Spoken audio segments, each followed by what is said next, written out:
kanto no isa rahantsika ny tarika mpanohoaka Christelle no tarika voalohany mendrika ary misafidiny Libertalia Music Records nandray anjara tamin'ilay hetsika Libertalia dia ny fahadimy izay ho tontosaina ny amoron-dranomasina Nosy any ny fahadimy amby roapolo hatramin'ny fahafito amby roapolo ny volana meo avy zao nitondra avo ny mozika malagasy izy ity ary dia efa matevina ny fandaharam-potoana entina hiatrehana izany.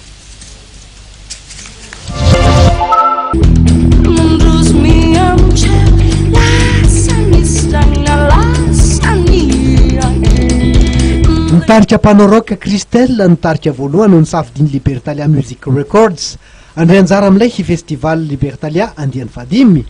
izay ho totosaina eny amoron-dranomasina madiro kely Nosy ny 5 amby roapolo hatramin'ny 7 amby roapolo Mey 2024 avy zao. Nitondra avy ny mozika malagasy moderna tokoa ny tarika Christelle araky ny fantatra nandritra ny fampahafantarana tietsika ity Tetsenosy Profonjany matevina dia matevina ny tety andro ny tarika izay tsy mitsahatra anatanteraka fitsidiam-parika atrany ivelany. Fivoahan'ny ofisialy lakitsary faharoanay akao dia nanao concert zay tao amin'ny Zara. Za moa tohana be latsaka hatramin'ny mpamasoko mihitsy satria dia hira voaentsika tao zao TNM gaga be fa ny hira daholo ilay olona tsy nampofotsy kely izy dia manomboka mandraitsy kelikely zany olona tsisy afa-tsy mitravay ny asa foana isanandro satria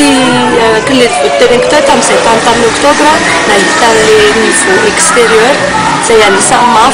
mafy be ilay izy dia tsisy afa-tsy miasa ihany.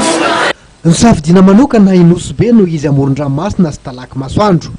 Sehatra ray entina nomezan-danja ireo mpanakanto malagasy kosa ny hetsika festival Libertalia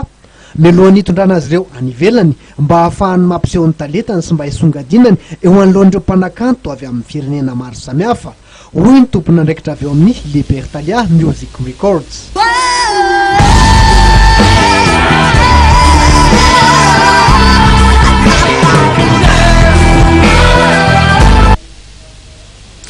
Zay ny vaovaontsika toko lasa toboko vavy tamin'ity takariva ity maromaro ny vaovao izay noentina tamintsika ary nona fa tafapaka tany amintsika tany tokantrano tany dia mankasitraka fiainanao nanaraka izany hatramin'ny farany no am'raha-pitsondray ny fampahalalam-baovao